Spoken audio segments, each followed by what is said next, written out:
My name is Margot Hayes, and I'm 66 years old. What I'm about to tell you changed my life forever. The funeral for my husband, Ernest, was the quietest day of my existence. There, beside his grave, I received a message from an unknown number that sent a chill through me. "I'm alive. That's not me in the casket," I replied, my hands trembling. "Who are you?" The response took my breath away. "I can't say. They're watching. Don't trust our sons." That moment tore my soul in two. My world crumbled when I saw Charles and Henry, my own sons, standing by the casket with strangely calm expressions. Something was wrong. Their tears seemed forced, their hugs as cold as ice. For 42 years, Ernest had been my partner, my refuge, my reason for living. I met him when I was 24 in the small town of Spring Creek. We grew up on the same dusty back roads, sharing modest dreams. I cleaned houses to support my sick mother, while Ernest repaired bicycles in a small shop he inherited from his father. We were poor, but we were happy. We had something money couldn't buy: real love. I remember the first time he spoke to me. It was a Tuesday morning. I was walking toward the market in my faded green dress and worn-out shoes. He stepped out of his shop with grease-stained hands and smiled at me with a shyness that made me fall in love with him instantly. "Good morning, Margot," he said in a soft voice. "Need me to check out your bike?" I didn't own a bike, but I came up with an excuse just to talk to him. That conversation turned into dates under the big old oak tree in Town Square Park, then into promises of eternal love, and finally, into a simple wedding full of hope. The first few years were hard. We lived in a 2-bedroom house with a tin roof. When it rained, we'd set out pots all over the house to catch the leaks. But we were happy. Ernest worked from sunup to sundown in his shop, and I sewed clothes for the women in town. When Charles was born, I thought my heart would burst with happiness. He was a beautiful baby with his father's big eyes and my smile.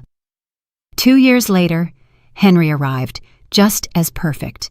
I raised them with all the love in the world, sacrificing my own needs for theirs.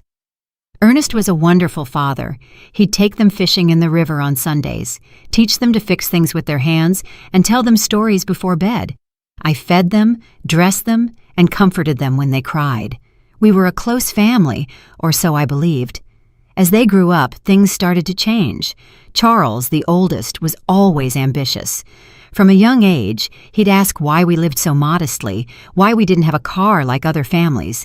Henry followed his lead in everything, as he always had. When Charles turned 18, Ernest offered him a job at the shop, but he rejected it with contempt. "I don't want to get my hands dirty like you, Dad. I'm going to be someone important." Those words hurt Ernest deeply, though he never said it to me. I'd see him sitting on the porch at night, staring at the stars with a look of sadness. His son had rejected not only his work, but his entire way of life. The years passed, and to my surprise, Charles managed to make a name for himself in the business world. He got a job at a real estate company in the city. Henry followed soon after. They both started making money, far more than Ernest and I had ever seen. At first, I was so proud. My sons had achieved what we never could, escaping poverty and building a better life. But little by little, that joy turned into sadness.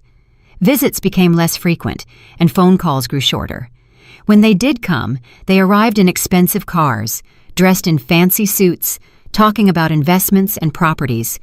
They'd look at us with a strange mix of pity and shame. "Mom," Charles said to me during one of their sporadic visits, "you and Dad should move somewhere better. This house is falling apart." He was right. But that house held all our memories. It was where we'd raised our sons, where we'd shared thousands of meals, where we'd grown old together. It wasn't fancy, but it was our home. Ernest, always wise, would tell me, "Margot, money has changed our boys. We aren't enough for them anymore." I resisted believing it. I kept justifying their absences, their brief calls, their broken promises. "They're busy building their lives," I'd tell myself. "Someday they'll be the loving boys we raised again." But in my heart, I knew Ernest was right. We had lost our sons long before I lost my husband. I just didn't know to what extent we had become strangers to them. The most drastic change came when Charles married Jasmine Albright, a woman from the city who never hid her disdain for our simple lifestyle. The first time he brought her home, she arrived in high heels that sank into the dirt of our porch and an elegant red dress that looked more expensive than everything I had ever owned. "Nice to meet you," she said with a forced smile, barely extending the tips of her fingers to greet me. Her eyes scanned our humble home with an expression I couldn't decipher, but that made me feel small. During dinner, Jasmine barely touched the food I had prepared with so much love. She moved the meatloaf around on her plate and cut tiny pieces of chicken, but she ate almost nothing. Charles seemed nervous, constantly apologizing for things he had never been ashamed of before. "Next time, we'll take them out to a restaurant," he whispered to Jasmine, thinking I couldn't hear. But I heard him. Every word pierced my heart like a knife. Henry, for his part, remained single, but adopted the same distant attitude as his brother. His visits were limited to special occasions, and even then, he always seemed to be in a hurry to leave. He was constantly on his phone, closing deals even during our conversations. "Mom, I have to go," he'd always say before it was time. "I have an important meeting early tomorrow." Family Sundays became a distant memory. Christmases grew cold and formal. My sons would bring expensive gifts we didn't need. They'd stay for 2 or 3 hours and then leave with evident relief. Ernest and I grew old alone, comforting each other. He continued to work in his shop, though his hands no longer had the same strength. I continued with my sewing, but my eyes weren't the same. We made do with our small income, proud not to ask for anything from our successful sons. "Do you know what the saddest part is, Margot?" Ernest said to me one night as we drank coffee on the porch. "It's not that they have money. It's that the money has made them believe we aren't important anymore." He was right, as always. My sons hadn't just changed financially. They had changed in their hearts. We were no longer their beloved parents. We were an uncomfortable reminder of a past they wanted to forget. Things got worse when Charles bought a $200,000 house in an exclusive neighborhood in the city. Henry did the same soon after, investing in a luxury condo that cost $150,000. Suddenly, our sons were owners of fortunes we couldn't even imagine. "You should sell this house and move into a retirement community," Jasmine suggested during one of her rare visits. "There are some very nice places for people your age. You'd be more comfortable." The word community hit me like a slap. A retirement community. After 40 years of building our home, after raising these sons with so much love, they wanted to send us to a home. "We don't need a home," Ernest replied with the dignity that always characterized him. "We're fine here in our house." But I saw the expression on Charles and Henry's faces. They supported Jasmine's idea. To them, we were a burden, a problem to be solved in the most convenient way. It was then that the more direct suggestions began. Charles arrived one day with papers in his hand, documents he had prepared without consulting us. "Dad, Mom," he said with that fake smile he had perfected, "I've been thinking about your future. This house is worth, at most, $1,000. If you sell it, I can add some money so you can move somewhere better. A better place." To us, there was no place better than the home where we had been happy for decades. But Charles didn't understand that. For him, everything came down to numbers, to monetary value. "Besides," he continued, "I think Dad should retire from the shop. He's already 70 years old. It's time to rest." Ernest looked at him with infinite sadness. "Son, working isn't a burden for me. It's what keeps me alive, what gives meaning to my days." "But you could get hurt," Henry insisted, backing up his brother as he always did. "At your age, an accident would be very dangerous." Their words sounded caring, but I sensed something more behind them, an impatience, an urgency I couldn't fully grasp. The following months were tense. My sons increased the pressure for us to sell the house. They brought real estate agents without telling us. They had it appraised without our permission. They even began to talk about what would be best for everyone. "Look," Charles said to us during one particularly uncomfortable dinner, "Jasmine and I have decided to have kids soon. We'll need help with the expenses. If you sell the house and move to a smaller place, that money could be an early inheritance. An early inheritance. He was asking for our inheritance while we were still alive. The audacity of the request left me speechless. Ernest remained calm, but I saw his jaw tense. Son, when your mother and I die, everything we have will be yours. But while we're alive, our decisions are our own. Don't be stubborn, Henry cut in, with a harshness I had never seen from him before. You're old now. You can't keep living in the past. That night, after they left, Ernest and I stayed up talking until dawn. For the first time in our marriage, we discussed the possibility that our sons were not the people we thought we had raised. Something's wrong, Margot, my husband said to me with a look of worry I had never seen in his eyes. This isn't just ambition or impatience. There's something darker behind all this pressure. I had no idea how profoundly correct his words were. I couldn't imagine that my own sons were planning something that would change our lives forever. I didn't know that the tragedy that was coming wouldn't be an accident of fate, but a conspiracy carefully orchestrated by the two people I trusted most in the world. The last normal conversation I had with Charles was 3 weeks before Ernest's death. He came alone, without Jasmine, and looked more serious than usual. "Mom," he said, sitting at the kitchen table where he had eaten breakfast so many times as a boy, "I want you to know that no matter what happens, Henry and I will always take care of you." His words soothed me at the time, but now, remembering them beside Ernest's grave, they send a shiver down my spine. Why did he say, "no matter what happens"? What did he know that I didn't? The accident that changed everything happened on a Tuesday morning. Ernest had left early for the shop, as he had done every day for more than 40 years. I was in the kitchen preparing his favorite lunch, meatloaf and mashed potatoes, when the phone rang with an urgency that sent a chill through me. "Mrs. Hayes?" a voice I didn't know asked. "I'm calling from Memorial Hospital. Your husband has been in a serious accident. You need to come immediately." The words blurred in my mind like ink and water. The world stopped. My legs turned to jelly, and I had to grab the doorframe to keep from falling. "What happened? Is he okay? Is he alive? Is he in the ICU?" "Ma'am, please come as soon as possible." The trip to the hospital was a hazy nightmare. My neighbor, Doris, had to drive me because I was shaking so much I couldn't even hold the keys. The whole way there, my mind refused to process what was happening. Ernest was careful, meticulous in his work. How could this have happened? When we got to the hospital, Charles and Henry were already there. That surprised me because no one had notified them yet. At least not me. But in my desperation, I didn't pay attention to that detail. "Mom," Charles said, hugging me with a force that seemed genuine. "Dad is in bad shape. The doctors say one of the machines at the shop exploded.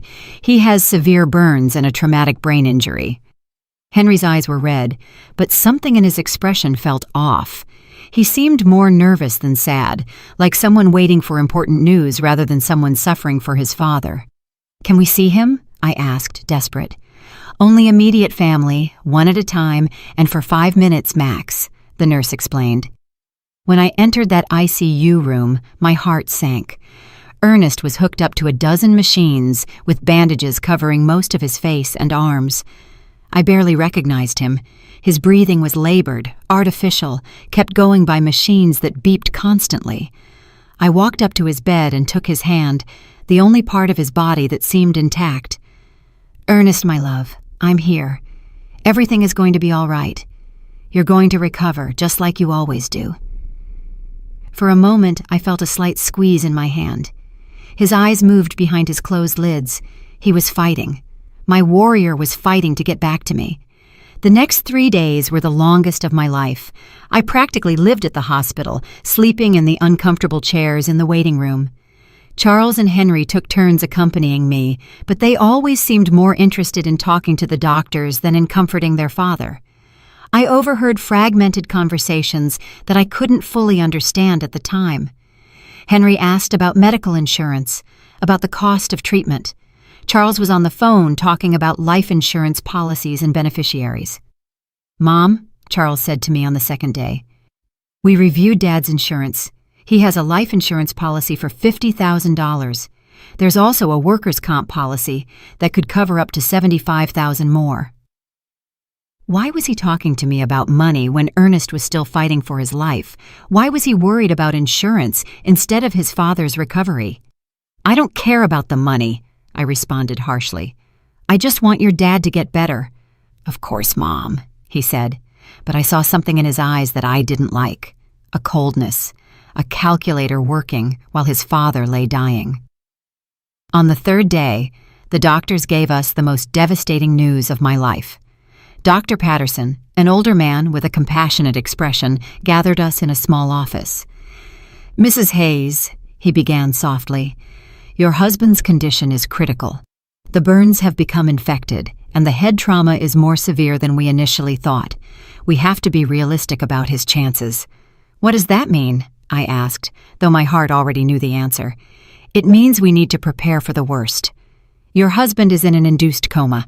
We could keep him alive indefinitely, but his quality of life, well, it's highly unlikely he will ever regain consciousness. My world fell apart around me.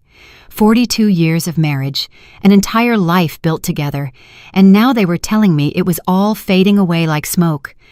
We want to try everything, I said through sobs, no matter the cost, no matter how long it takes. But Charles exchanged a look with Henry that deeply unsettled me. Mom, Charles said in a voice that tried to sound understanding, we have to be practical. Dad wouldn't want to live like this. He always said he never wanted to be a burden on anyone. A burden. I exploded with a fury I didn't know I had. He's your father. He's not a burden.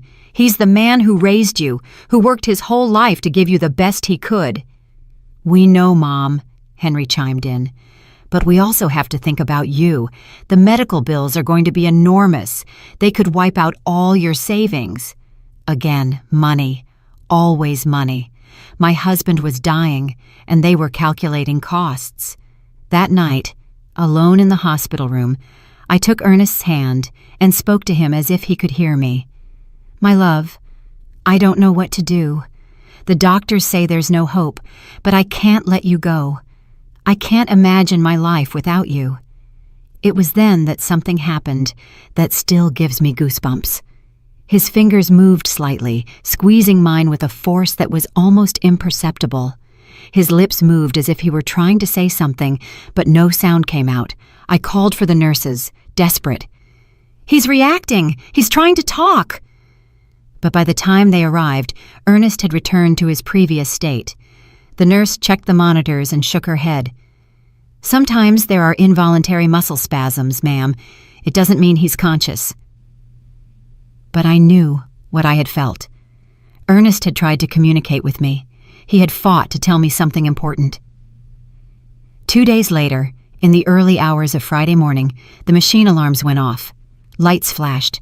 Nurses rushed to Ernest's room. I was dozing in the hallway when the noise woke me up. No, no, no! I screamed, running toward the room. The doctors worked for 40 minutes trying to resuscitate him, but it was useless. At 4:37 in the morning, Ernest was officially declared dead.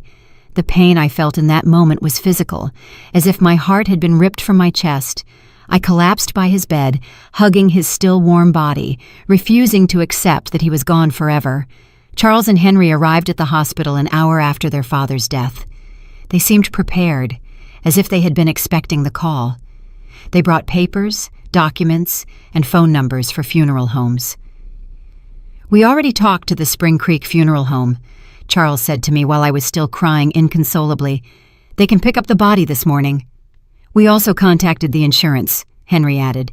The claim process is already underway. How could they be so efficient, so organized, so cold just an hour after losing their father? Something was wrong, but my grief was so intense that I couldn't think clearly. The funeral was scheduled for the following Monday. Charles took care of all the arrangements without really consulting me. He chose the simplest casket, the shortest service, as if he wanted to get it all over with as quickly as possible. It's what Dad would have wanted, he said when I complained about not being included in the decisions. Something simple without a fuss. But Ernest deserved better than this indecent rush to bury him and forget. The day of the funeral arrived, cloudy and cold, as if the sky itself were crying for Ernest. I wore my only black dress, the same one I had worn for my mother's funeral years ago. My hands were shaking so much that Doris had to help me button the small buttons on the back. "Be strong, Margot," my dear friend whispered as she carefully combed my hair. "Ernest would want to see you strong." But I didn't feel strong. I felt empty, like a shell without a soul. 42 years of marriage can't be buried so easily. Every object in the house reminded me of him: his coffee mug on the table, his tools on the porch, his pillow that still held his scent. When we got to the cemetery, I was surprised by how few people had attended. I expected to see more of Ernest's co-workers from the shop, more neighbors, more acquaintances. But it was only Charles, Henry, Jasmine, Doris, me, and the pastor. For a man who had lived 70 years in the same town, who had helped so many people, the funeral seemed strangely empty. "Where are the guys from the shop?" I asked Charles. "We didn't want to bother anyone," he replied quickly. "Dad was a private person. He would have preferred something intimate." But that wasn't true. Ernest loved his community. He cared about his neighbors. He would have wanted them to come say goodbye. Why had Charles decided to make everything so secretive, so rushed? During the service, I watched my sons with a strange emotional detachment. Charles had a solemn expression, appropriate for the occasion, but his eyes constantly darted toward his watch. Henry seemed restless, as if he had more important things to do. Jasmine discreetly checked her phone behind her black veil. This was how they were saying goodbye to their father, with impatience and distractions. The pastor spoke about eternal life, about well-deserved rest, about reuniting with God. His words felt hollow in my shattered heart. I didn't want Ernest to rest in peace. I wanted him to come home with me, for us to keep growing old together, for us to keep drinking coffee on the porch every evening. When it was time to throw dirt on the casket, my legs refused to hold me up. Doris had to support me as I sobbed uncontrollably. The sound of the dirt hitting the wood was final, conclusive, hopeless. It was at that exact moment, standing by my husband's grave, that my phone vibrated. A text message from an unknown number. "I'm alive. That's not me in the casket." My heart stopped. The letters danced in front of my eyes as if I were hallucinating. I was losing my mind from the grief. With trembling hands, I replied, "Who are you?" The answer came immediately. "I can't say. They're watching. Don't trust our sons." The phone fell from my hands as if it were burning. Doris bent down to pick it up, but I stopped her abruptly. I couldn't let anyone else see those messages, not until I understood what was happening. "Are you okay, Mom?" Charles asked, approaching with a worried expression. I stared at him, trying to find some clue on his face. His eyes seemed sincere, but now every gesture, every word, every expression felt suspicious. "I'm fine," I lied, putting the phone in my purse. "I just need to go home." On the way back, I couldn't get those messages out of my head. Was it possible that someone was playing a cruel joke at the worst moment of my life? Or was there really a possibility that Ernest was alive? But if he was alive, who had we buried? And if he wasn't alive, who knew enough details about our lives to write something so specific about our sons? That night, alone in my house, which now felt like a tomb, I reviewed every detail of the last few days. Ernest's accident had been strange from the beginning. According to Charles, a machine had exploded in the shop. But Ernest knew every screw and wire in that place. He was meticulous about maintenance, obsessive about safety. Plus, how had my sons gotten to the hospital so quickly if no one had notified them? The hospital had called me first. I was the emergency contact. How did they know about the accident before I did? And then there was the money. From day one, Charles and Henry had talked about insurance, policies, and beneficiaries, as if they had been waiting for this moment, preparing for it. I decided to check Ernest's papers. In his old wooden desk, he kept all his important documents in a metal box. Insurance policies, the deed to the house, shop documents, everything was there. I found the $50,000 life insurance policy that Charles had mentioned. But there was something I didn't remember. The policy had been updated just 6 months earlier, increasing the coverage from $5,000 to $50,000. Why had Ernest increased his life insurance? He had never mentioned that change to me, and more importantly, who had suggested he do it? I kept looking and found something even more disturbing. A workers' comp policy that I didn't know about, purchased just 2 months before his death. $5,000 in case of accidental death on the job. $15,000 in total. A fortune for a family like ours, but also a fortune tempting enough for someone without scruples. My phone vibrated again. Another message from the same unknown number. Check the bank account. See who's been moving money. This time I didn't hesitate. This person, whoever they were, knew too much to be a prankster. They knew about the insurance, they knew about my sons, they knew details that only someone very close to us could know. The next day, I went to the bank where Ernest and I had kept our account for 30 years. Mrs. Thompson, the manager who had known us forever, greeted me with sincere condolences. "Margot, I'm so sorry about Ernest. He was a good man." "Thank you, Mrs. Thompson. I came to check our accounts. I need to understand our financial situation." She showed me the bank statements from the last 6 months. What I saw froze me. Over the past 3 months, large withdrawals had been made from our savings account. $1,000 in January, $3,000 in February, $4,000 in March. Money that I didn't know had been moved. "Who authorized these withdrawals?" I asked, my voice trembling. "Your husband came in person," Mrs. Thompson explained. "He said he needed the money for repairs at the shop." But I kept the household accounts. I knew exactly how much money we had and what we spent. Ernest had never mentioned expensive repairs at the shop, and we definitely had never talked about withdrawing thousands of dollars from our savings. "Do you have the signatures for those withdrawals?" I asked. She showed me the receipts. Indeed, it looked like Ernest's signature, but something about the handwriting seemed off. It was too shaky, too uncertain for his usually firm, clear script. "Mrs. Thompson," I asked with my heart pounding, "did he come alone to make these withdrawals, or was someone with him?" She thought for a moment. "Now that you mention it, I think he came in with one of your sons once or twice. Charles, I think. He said he was helping his dad with the paperwork because Ernest had trouble reading documents without his glasses." Charles. My son had been involved in money withdrawals I didn't know about, using his father's tired eyes as an excuse. But Ernest saw perfectly well with his glasses, which he never took off during the day. That afternoon, as I looked over the bank receipts again and again, I received another message. The insurance was their idea. They convinced Ernest he needed more protection for you. It was a trap. I could no longer deny the evidence piling up in front of me. The mysteriously increased insurance policies, the unauthorized money withdrawals, Charles's presence in transactions I knew nothing about, his suspicious efficiency in organizing the funeral, his coldness during his father's agony. But the question that terrified me was whether they had really planned Ernest's death, how they had done it, and who was sending me these messages. How did this person know so much about what had happened? The following days became a nightmare of doubt and suspicion. Every one of Charles's smiles, every one of Henry's hugs, every word of condolence felt like a mask hiding something sinister. But I needed more proof before I could accept a truth as horrible as the one taking shape in my mind.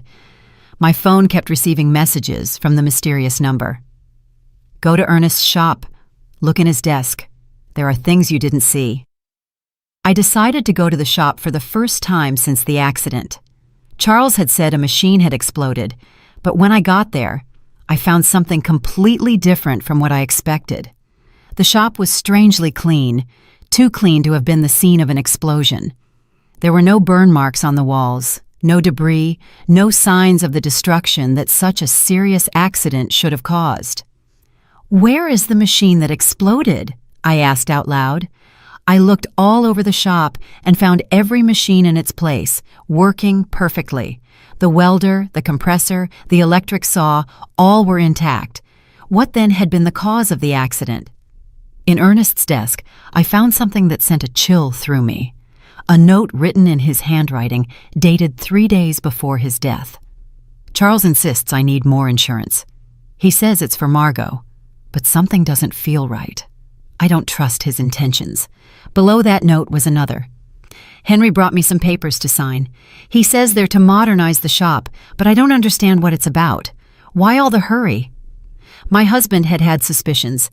He had intuited the evil intentions of our sons, but he had died before he could tell me. I kept searching and found an envelope sealed with my name on it. I opened it with trembling hands. It was a letter from Ernest. My dearest Margot, if you are reading this, it means something has happened to me. In recent months, I've noticed strange changes in Charles and Henry. They're too interested in our money, in the insurance, in us selling the house. Jasmine is putting a lot of pressure on them. Yesterday, Charles told me I should be more concerned about my safety because at my age, any accident could be fatal. I don't know why, but those words sounded like a threat. I love you, Margot. If something happens to me, don't trust anyone blindly, not even our sons. The letter fell from my hands. Ernest had sensed his own death. He had seen the signs that I, blinded by maternal love, had ignored. That night, Charles came to visit me. He arrived with a bottle of wine and a smile that now seemed completely fake. "Mom, I've been thinking about your future," he said, pouring himself a glass without asking if I wanted one. "The insurance money. It's already in process. It'll be $15,000. "How do you know the exact amount?" I asked, feigning innocence. "Well, I helped Dad with the insurance paperwork. He wanted to make sure you had enough money to live comfortably." A lie. Ernest had never wanted to increase the insurance.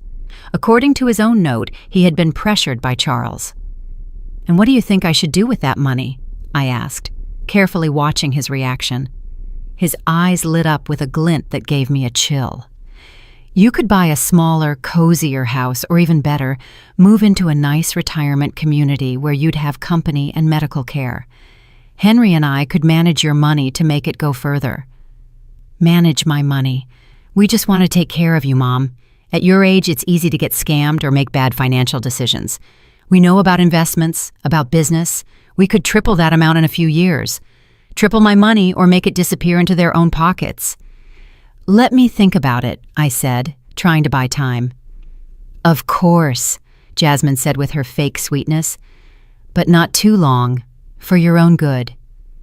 After they left, I sat in my kitchen, shaking with rage and fear.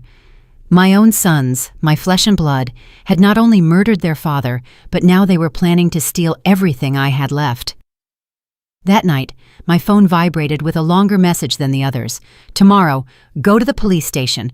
Ask for the report on Ernest's accident. There are contradictions you need to know about." The next day, I went to the local police station. Sergeant O'Connell, who had known Ernest for years, greeted me kindly. "The report on your husband's accident?" he asked with a confused expression. "What accident, Mrs. Hayes?" "From his shop, when the machine exploded." The sergeant checked his files and shook his head. "We don't have any report of an explosion at Ernest's shop here. In fact, we don't have any report of a work accident involving your husband." I felt the world sway under my feet. But my son said it was an accident at the shop. That's why he was in the hospital." "Mrs. Hayes, your husband arrived at the hospital on Tuesday morning, but not from a work accident. According to the medical report I have here, he arrived unconscious with symptoms of poisoning." Poisoning. The doctors found traces of methanol in his blood, a quantity sufficient to cause blindness, brain damage, and eventually death. The hospital should have informed you of this. Poisoning. It hadn't been an explosion. It hadn't been a work accident. Someone had deliberately poisoned my husband. "Why didn't anyone tell me this?" I asked, my voice breaking. The immediate family who signed the hospital papers requested that the information be kept confidential to avoid unnecessary speculation. They said you were too emotionally fragile to handle the technical details. The immediate family. Charles and Henry had hidden the true cause of Ernest's condition, invented the story of the explosion, and manipulated everyone, including me, to cover up a murder. "Mrs. Hayes," the sergeant continued. "If you suspect the circumstances of your husband's death, we could open a formal investigation." I had more than suspicions. I was certain that my own sons had murdered their father for money. That afternoon, Henry came home with a bouquet of flowers and the same fake smile as Charles. "How are you, Mom? You look tired." "I'm fine," I lied, observing his every gesture from a new perspective. "I'm just thinking about the future." "That's good. Charles and I have been talking. We think you should sell the house soon while it's fresh on the real estate market." "Why the rush?" "Well, old houses lose value quickly, and you need liquidity. Funeral expenses, pending medical bills, more lies." The funeral had been cheap, almost insultingly so, and there were no pending medical bills because the hospital insurance had covered them. "Henry," I said, looking him directly in the eyes, "you knew your dad didn't die from a work accident." For a fraction of a second, I saw panic in his expression, but he recovered quickly.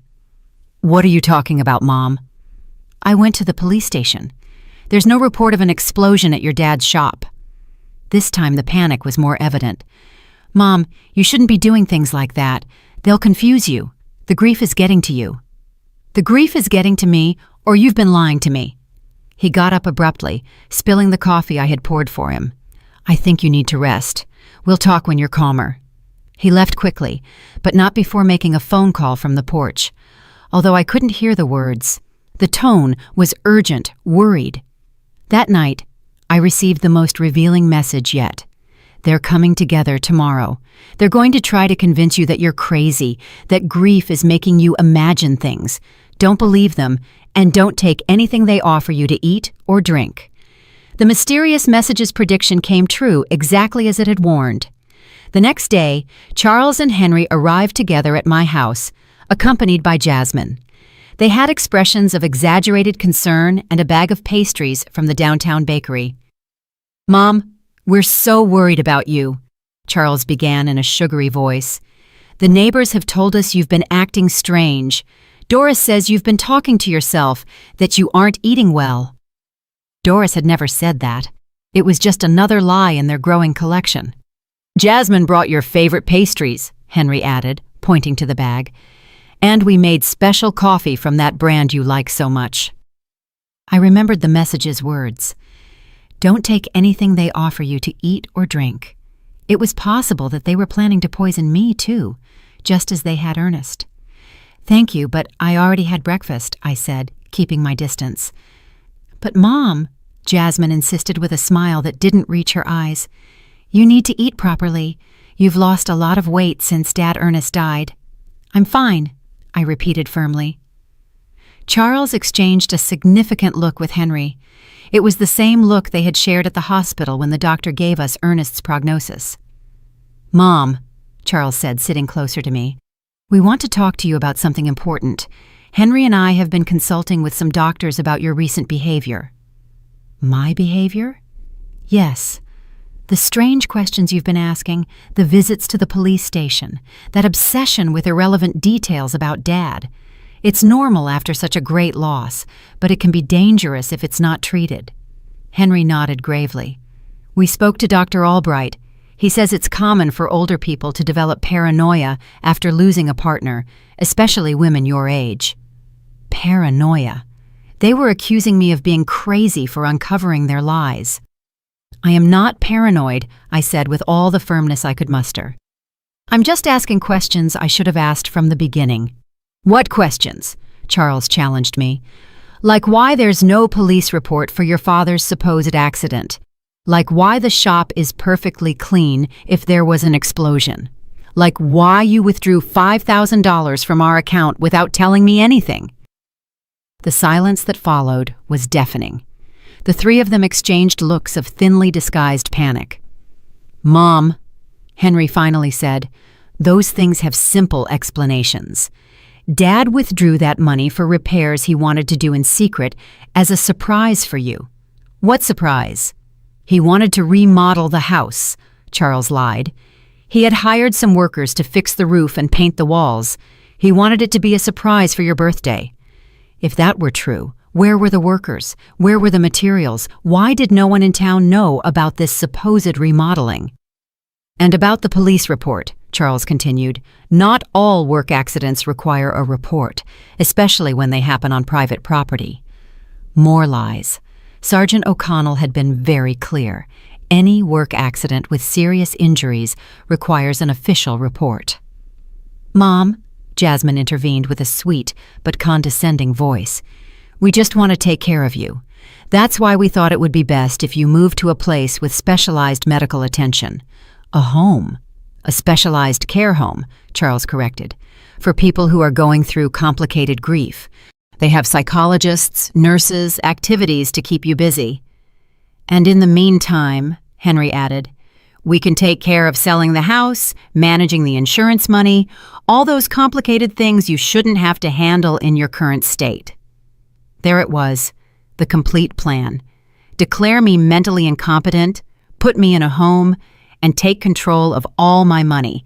First, they had murdered Ernest for the insurance money, and now they wanted to steal from me too. And what if I refuse? I asked them. Why would you refuse? Charles asked with a smile that sent a chill through me. We just want what's best for you. Because this is my house.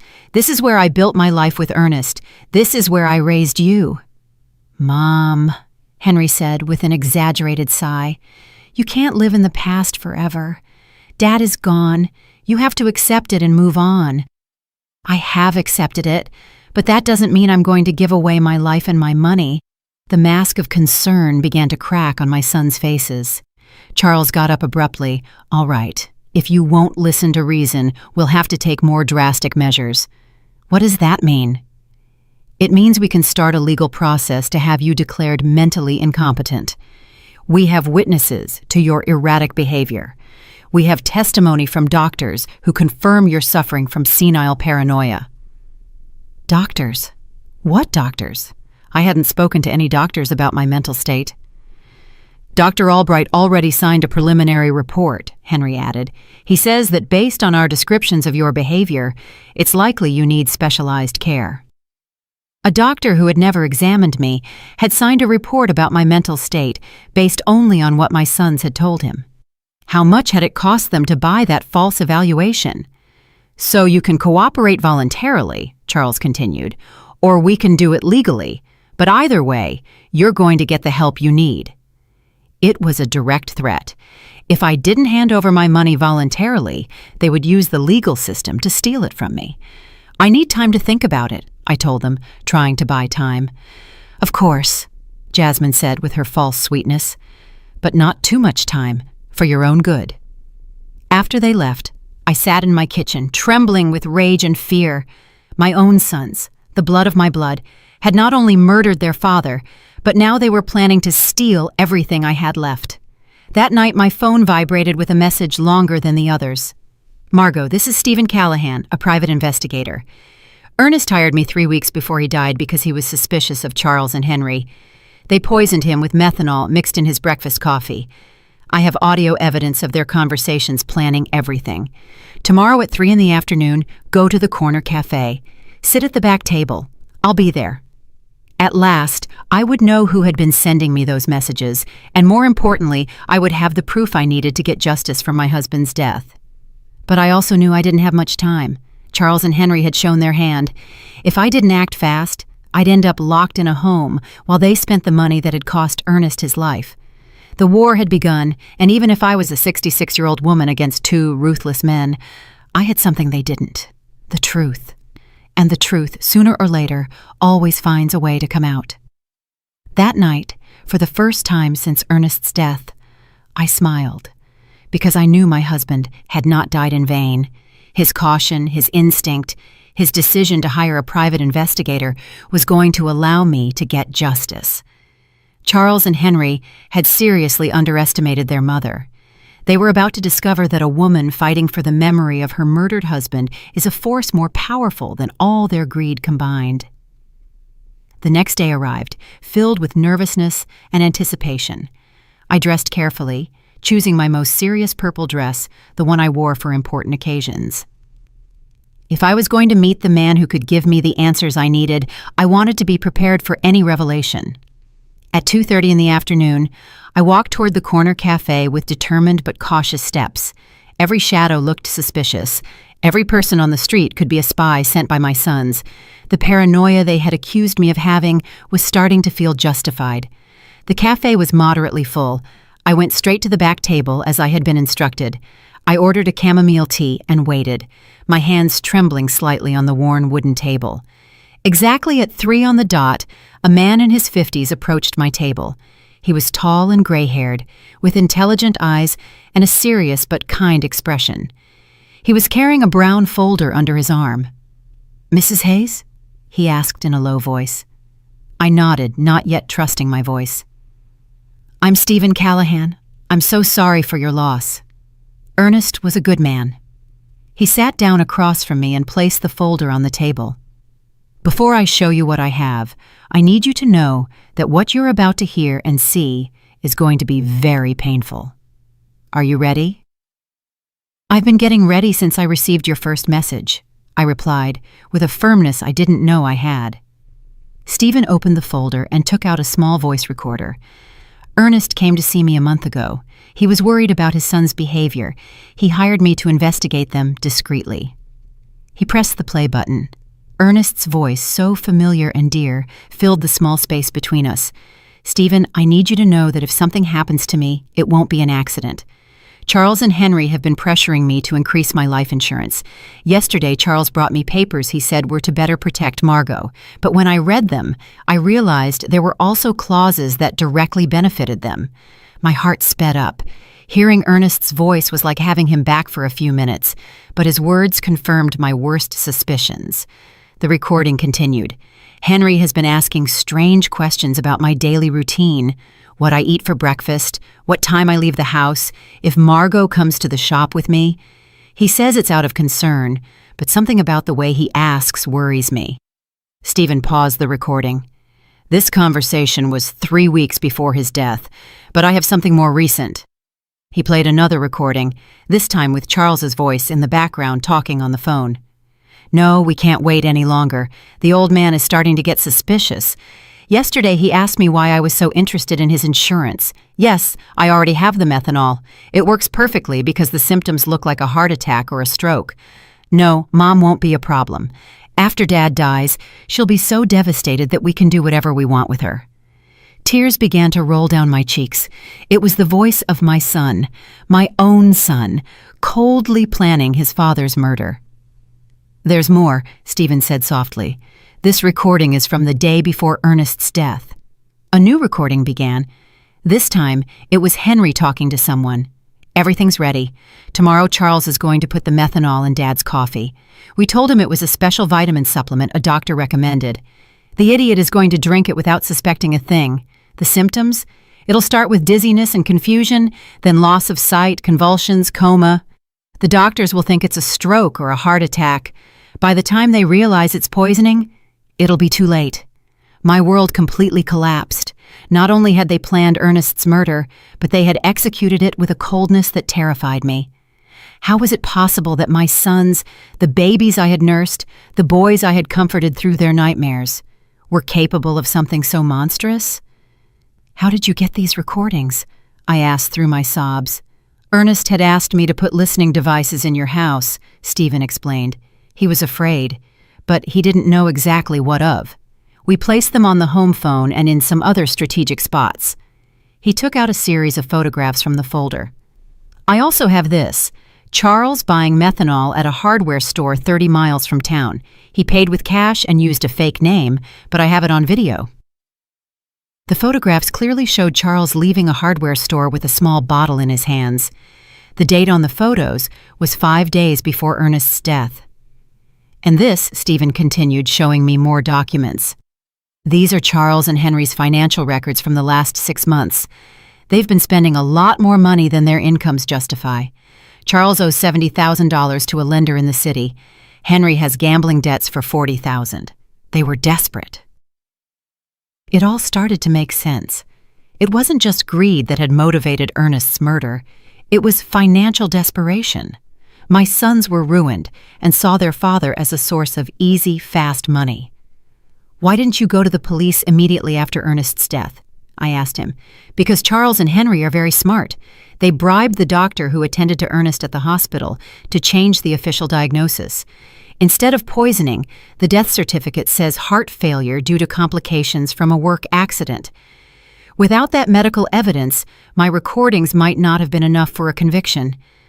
But now we have all the evidence together," I said, feeling a mix of pain and determination. "Exactly. And there's one more thing you need to know." My blood ran cold. "What?" "Your sons were planning to kill you too." Stephen played one last recording, this time with Charles and Henry's voices together. "Once we have Dad's insurance money, we need to get rid of Mom too," Charles said. "We can't risk her getting suspicious or anyone else putting ideas in her head." "How?" Henry asked. "The same as with Dad, but this time we can make it look like a suicide from depression. A widow who can't live without her husband. Nobody would question it. And the money? We're her only heirs. Everything would be ours. The house, the savings, the insurance money, almost $200,000 in total." The recording stopped. I was shaking uncontrollably. My sons had not only murdered their father, but they were planning to murder me as well. All for money. "Mrs. Hayes," Stephen said gently, "I know this is devastating, but we have enough evidence to make them pay for what they did. What do we do now?"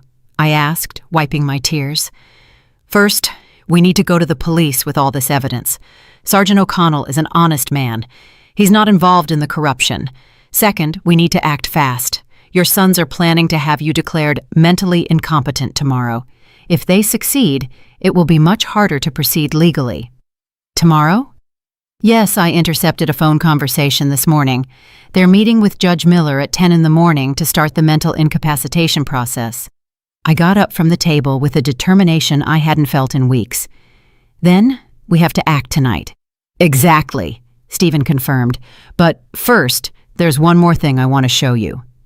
He took one last photograph from the folder. In it, Ernest was leaving a medical clinic I didn't recognize. 3 days before he died, your husband went to get a full medical exam at a clinic in the city. The results show that he was perfectly healthy. There were no signs of heart disease, his blood pressure was normal, everything was perfect. This definitively proves that his death was caused by poisoning, not by natural health problems. That was the final piece of evidence we needed.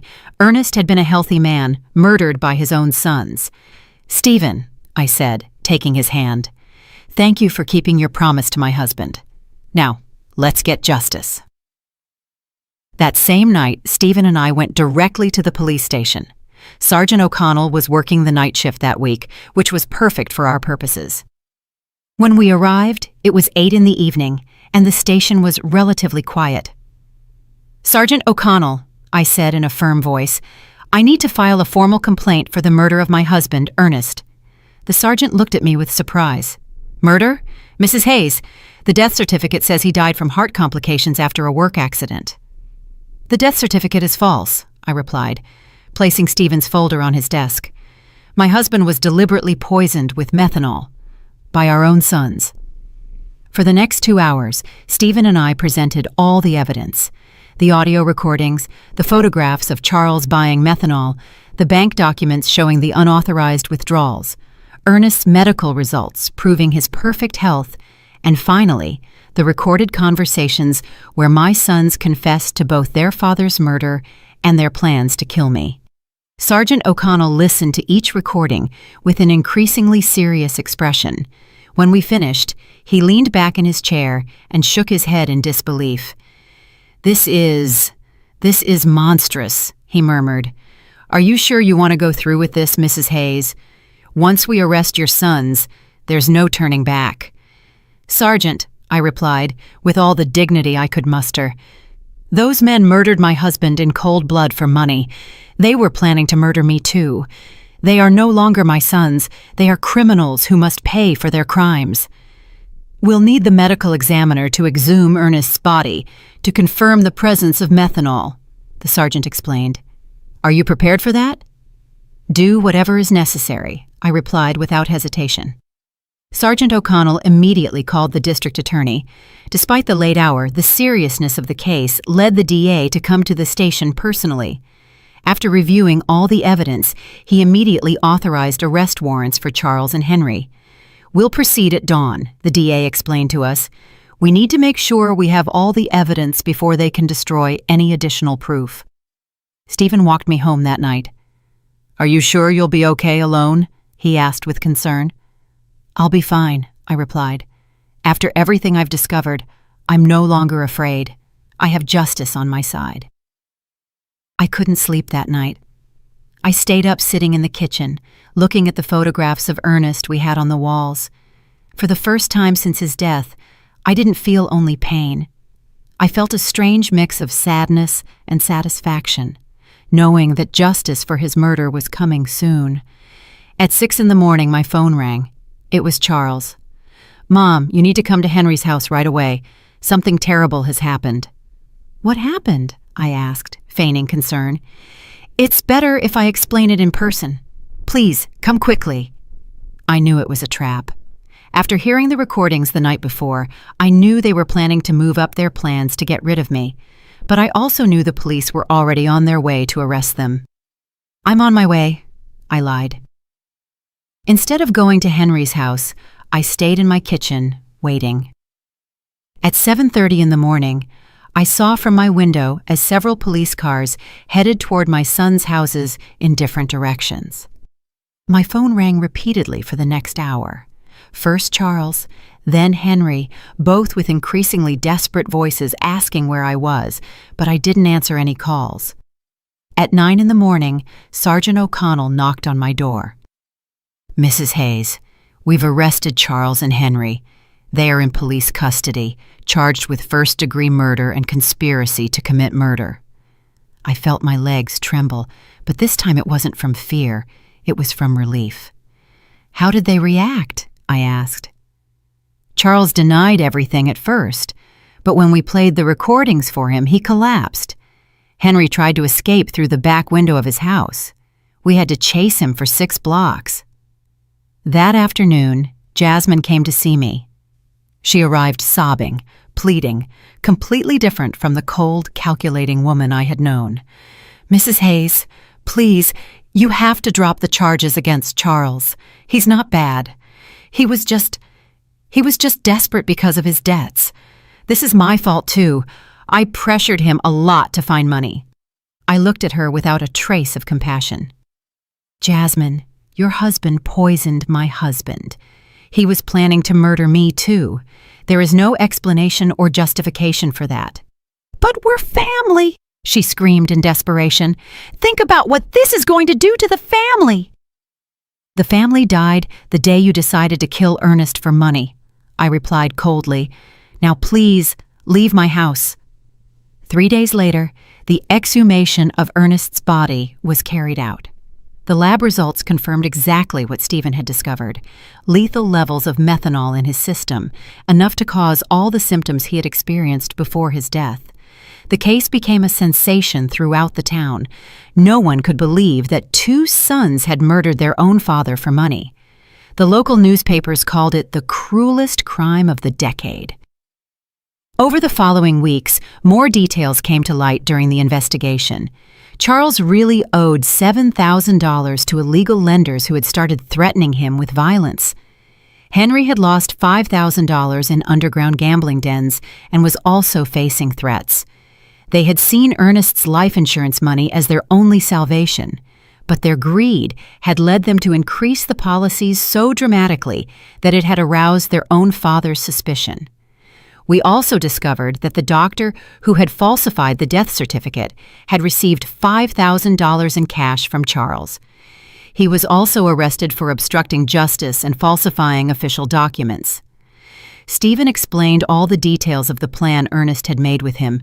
"Your husband was smarter than his sons believed. He knew something bad was coming, but he didn't know exactly what. He hired me not only to investigate Charles and Henry, but also to protect you if something happened to him. Did he know they were going to kill him?" I asked. "Not exactly," Stephen said, But he suspected his life was in danger. That's why we installed the recording devices. That's why we documented everything. He wanted to make sure that if something happened to him, the truth would come to light. My Ernest, even in his final days, had been protecting me. He had anticipated our son's betrayal and had taken steps to ensure that justice would prevail. The trial was scheduled to begin in 2 months. Both Charles and Henry faced charges of first-degree murder, which in our state carried a sentence of 25 years to life. The day of the trial arrived after 2 months of intense legal preparation. The courtroom was completely full. Reporters from several regional newspapers had come to cover what was already known as the case of the killer sons. The whole town was there. Neighbors, former co-workers of Ernest, even people I barely knew, but who wanted to witness this historic moment of justice. I wore my best black dress, the same one I had worn for our wedding so many years ago, but which now represented mourning and dignity. Stephen accompanied me, sitting by my side throughout the entire process. His presence gave me the strength to face what would be the most difficult day of my life. Charles and Henry entered the courtroom in handcuffs, dressed in orange prison jumpsuits. Seeing my sons like that broke my heart one more time, but I no longer felt pity for them. I only felt a deep sadness for the moral death they had chosen long before they physically murdered their father. The prosecutor presented the case with devastating precision. One by one, the recordings were played for the court. The silence was absolute every time the voices of Charles and Henry were heard, coldly planning Ernest's murder. When the prosecutor played the recording where they planned to kill me too, several people in the audience gasped in horror. One elderly woman got up and left the courtroom crying. I couldn't blame her. It was difficult to process such cruelty. "Ladies and gentlemen of the jury," the prosecutor said during his opening statement, "this is not an ordinary case of family greed. This is a case of cold and calculated premeditation, where 2 men decided to murder the father who had raised them with love and sacrifice simply because they needed money to pay off their gambling debts and irresponsible loans." Charles and Henry's lawyers tried to present a defense based on desperate circumstances and external influences, but the evidence was overwhelming. The recordings didn't lie. The bank documents didn't lie. The forensic evidence of the methanol in Ernest's body didn't lie. When it was my turn to testify, I walked to the stand with trembling legs, but a clear mind. I had been waiting for this moment for months. "Mrs. Hayes," the prosecutor asked me, "can you tell us what your relationship was like with your sons before your husband's murder?" "I thought I had a good relationship with them," I replied, looking directly at Charles and Henry. "I raised them with love. I sacrificed everything for their well-being. Their father worked from sunup to sundown to give them the best we could. I never imagined that love and sacrifice would become the reason for his murder." "At any point, did you suspect they could harm your husband?" "No. That is the most painful part of all this. I trusted them completely. When they told me Ernest had an accident at his shop, I believed them. When they organized the funeral so quickly, I thought they were being efficient in their grief. I never imagined they were covering up a murder." Charles lowered his head during my testimony. Henry looked at me defiantly, but I saw tears in his eyes. Too late for tears. Too late for regret. The most dramatic moment of the trial came when the prosecutor decided to play the full recording of the conversation where they planned my own murder. Charles's voice filled the courtroom. "Once we have Dad's insurance money, we need to get rid of Mom too. We can't risk her getting suspicious." A murmur of horror swept through the audience. Several people turned to look at me with expressions of disbelief and compassion. "How did you feel when you heard this recording for the first time?" the prosecutor asked me. "I realized that I had lost my 2 sons long before I lost my husband," I replied, my voice cracking but firm.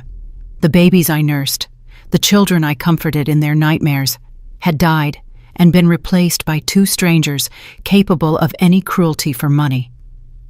The defense tried to cross-examine me. suggesting that maybe I had misinterpreted my son's intentions, that maybe the grief had made me exaggerate the evidence. But the recordings spoke for themselves. Stephen also testified, explaining in detail how Ernest had hired him because he was afraid of his own sons. He described every step of the investigation, every piece of evidence collected, every recorded moment that revealed the truth. The medical examiner presented the results of the exhumation, confirming the lethal presence of methanol in Ernest's body. He explained how this poison acts slowly, causing exactly the symptoms my husband had experienced before he died. After 3 days of devastating testimony, the closing arguments arrived. The prosecutor was crushing. Charles and Henry are not victims of circumstances. They are predators who saw their own parents as financial obstacles that had to be eliminated. They planned, executed, and covered up Ernest's murder, and were planning to do the same to Margot. They don't deserve compassion. They deserve justice. The jury deliberated for 6 hours. When they returned, the silence in the courtroom was absolute. I could hear the beating of my own heart as the judge read the verdict. In the case of the state versus Charles Hayes and Henry Hayes on the charge of first-degree murder of Ernest Hayes, we find the defendants guilty. The courtroom erupted in murmurs and exclamations. Charles collapsed in his chair, finally comprehending the magnitude of what he had done. Henry remained rigid, staring straight ahead with no expression. On the charge of conspiracy to commit murder against Margot Hayes, we find the defendants guilty. The judge proceeded immediately to the sentencing. Charles Hayes and Henry Hayes, for the premeditated murder of your father and the conspiracy to murder your mother, I sentence you to life in prison without the possibility of parole for 30 years. When I heard those words, I felt a gigantic weight lift from my shoulders. Justice. Finally, there was justice for Ernest. After the trial, many people came up to hug me and express their support. Doris cried with me, not from sadness, but from relief. "Margot, Ernest can rest in peace now," she whispered to me. That night, I returned to my house, which now felt different. It was no longer a place of pain and betrayal. It was my home again, the place where Ernest and I had been happy for 42 years. Stephen came to visit me a week after the trial. "How do you feel?" he asked me. "At peace," I answered honestly. "For the first time since Ernest's death, I sleep soundly. I know he is resting because his death did not go unpunished. And the money, the insurance, the savings? I donated the life insurance money to a foundation for victims of family crimes," I explained. "That money was stained with blood. I could never have used it. My personal savings are enough to live modestly for the rest of my days." 6 months after the trial, I received a letter in prison mail. It was from Charles. "Mom, I know I don't deserve your forgiveness, but I need you to know that I regret everything. The money, the debts, the desperation. They blinded us. We lost all humanity. Henry and I destroyed the most loving family in the world for $5,000 that we didn't even get to enjoy. Tomorrow, I will commit suicide in my cell. I can't live with what we did. Take care, Mom. Tell Dad we're sorry we were such bad sons. I didn't arrive in time to prevent his suicide." Charles was found hanging in his cell the next day. Henry, upon learning of his brother's death, suffered a complete nervous breakdown and was transferred to the prison psychiatric hospital. Today, 2 years after the trial, I live peacefully in my small house. I have converted Ernest's shop into a garden where I grow flowers to take to his grave every Sunday. Stephen has become a close friend, visiting me regularly to make sure I'm okay. Sometimes the neighbors ask me if I miss my sons. The answer is complicated. I miss the children they were, but those children died long before Ernest did.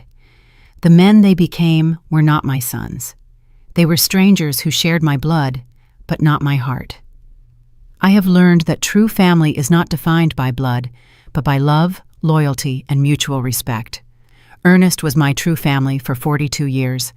The friends who supported me during the trial are my family now. Justice did not bring Ernest back, but it gave me peace. And on quiet nights, when I sit on the porch where we so often drank coffee together, I swear I can feel his presence, proud of me for being strong enough to do the right thing, even when it meant losing my sons forever. 5 years have passed since that terrible day in the cemetery when I received the first message that changed my life forever. Today I am 71 years old, and my completely white hair reflects all the storms I have faced and overcome. But my eyes, my dear friend Doris tells me, shine with a peace they didn't have before. The house where Ernest and I built our dreams is still my refuge. I have made some improvements with the money I had saved. I painted the walls a soft yellow, Ernest's favorite color, and I turned his old shop into the most beautiful garden in the neighborhood. Red roses, white carnations, sunflowers that always seek the sun, just as he taught me to do during our most difficult years. Stephen Callahan became more than just the investigator who helped me get justice. He became my chosen family. He comes to visit me every Wednesday afternoon, and we drink coffee on the porch while he tells me stories about his other cases. He sometimes asks me if I regret reporting my own sons, if it wouldn't have been better to keep the secret and live with the lie. Never, I always answer. The truth hurts, but lies kill the soul. The foundation I established with the life insurance money has become something bigger than I ever imagined. The Ernest Hayes Foundation for Victims of Family Crimes now helps dozens of families every year who have gone through tragedies similar to mine. We have psychologists, lawyers, and private investigators all working so that no other family has to suffer in silence what I suffered. 6 months ago, a 40-year-old woman came to see me. Her name was Eleanor, and she suspected her brother had murdered her mother for the inheritance. Her story was painfully similar to mine. Greedy relatives, pressure to sell properties, strange behavior after the death. The foundation provided her with a private investigator, free legal advice, and psychological support throughout the process. When her brother was convicted of murder 3 months later, Eleanor came to hug me, crying. "Mrs. Hayes, you saved my life. If you hadn't had the courage to report your own sons, I never would have had the courage to report mine." Those are the moments that remind me why all the pain I went through was worth it. Henry is still alive, though he is no longer the same man I knew. After Charles's suicide, his mind completely broke. The doctors say he lives in a constant state of guilt and paranoia, believing that Ernest comes to visit him every night to scold him for the murder. He has tried to commit suicide 3 times, but the prison guards keep him under constant surveillance. I receive letters from him occasionally. They are incoherent, full of desperate apologies and pleas for forgiveness.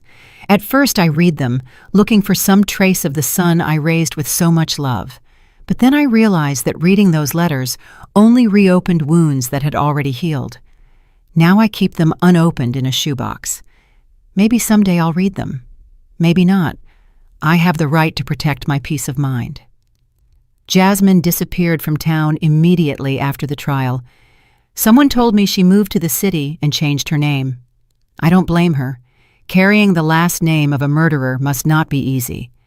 Sometimes I wonder if she knew what Charles was planning, if she was a silent accomplice to Ernest's murder. But those questions belong to the past, and I have learned to live in the present. The town of Spring Creek will never forget the case. It has become a local legend, a story that parents tell their children as a warning about greed and betrayal. Some see me as a hero, others as a cruel woman who sent her own sons to prison. I don't care what they think. I know the truth, and the truth has given me the peace I needed. My health remains surprisingly good for my age. The doctor says it's because I was finally able to free myself from the stress and sadness I was carrying. The body heals when the heart finds peace, he explained during my last checkup. Sunday mornings are my favorite. I cut fresh flowers from my garden and walked to the cemetery to visit Ernest's grave. His headstone now has an inscription that I had engraved after the trial. Ernest Hayes, beloved husband, betrayed father, honorable man. His love was stronger than his death. I tell him everything that has happened during the week. I talk to him about the foundation, about the families we have helped, about the thank you letters I receive from people who found justice thanks to our story. I swear I can feel his approval in the wind that moves the leaves of the nearby trees. "Do you know what's strangest, my love?" I said during my last visit. "I no longer feel pain when I think of Charles and Henry. I only feel pity. Pity because they had all the love in the world and they chose hate. They had a family that adored them and they chose betrayal. They had the opportunity to be honorable men like you and they chose to be murderers." Last week, a reporter from the city came to interview me for a documentary about family crimes. She asked me if there was anything I wanted to say to other people who might be going through similar situations. "Family is not an excuse for crime," I replied. "Love is not blind. Love with boundaries is true love. If someone who says they love you is capable of harming you for money or convenience, that person doesn't really love you, and it is never, ever too late to seek justice, no matter who the culprit is." This year, on the 5th anniversary of Ernest's death, I organized a special ceremony in his memory. More than 200 people came: neighbors, members of the foundation, families we have helped, local authorities. It was beautiful to see how his death, which began as a tragedy, had become a force for good in so many lives. Stephen gave an emotional speech. Ernest Hayes died because of his son's greed, but his legacy lives on in every family that finds justice thanks to his wife's courage. Evil tried to destroy his story, but good turned it into hope for others. At night, before I go to sleep, I sometimes take out the old photographs from when Charles and Henry were children. I see them playing in the yard, hugging their father, laughing with me on past Christmases. I allow myself to cry for those innocent children who once existed before greed completely corrupted them. But I no longer cry for the men they became. Those men chose their destiny. My story ended up being bigger than my personal tragedy. It has become a symbol that justice is possible, even when it comes from the most unexpected sources. A 66-year-old widow proved that truth is more powerful than lies, that true love is stronger than betrayal, and that it is never too late to do the right thing. Tomorrow is Wednesday, and Stephen will come for coffee, as always. I'll make his favorite pastry and tell him about the thank you letters that arrived this week. Afterward, we'll work together in the garden, planting new flowers for spring. Life goes on, more simple but more authentic than before. I have learned that true family is not about shared blood, but about shared values, mutual respect, and a love that never turns into harm. Ernest, wherever you are, I hope you know that I kept the promise I made to you by your grave that terrible day. I found the truth, I sought justice, and I turned our pain into hope for others. Your death was not in vain, my love. Did you like my story? And which city are you listening from? Let's meet in the comments. If you like the story, you can support me by sending a super thanks so I can keep bringing more stories like this. Thank you so much for your sweet support. I'm looking forward to your comments on the story. On the screen, you can see 2 new life stories that I highly recommend. There's so much more on my channel. Don't forget to subscribe. See you in the next life story with love and respect.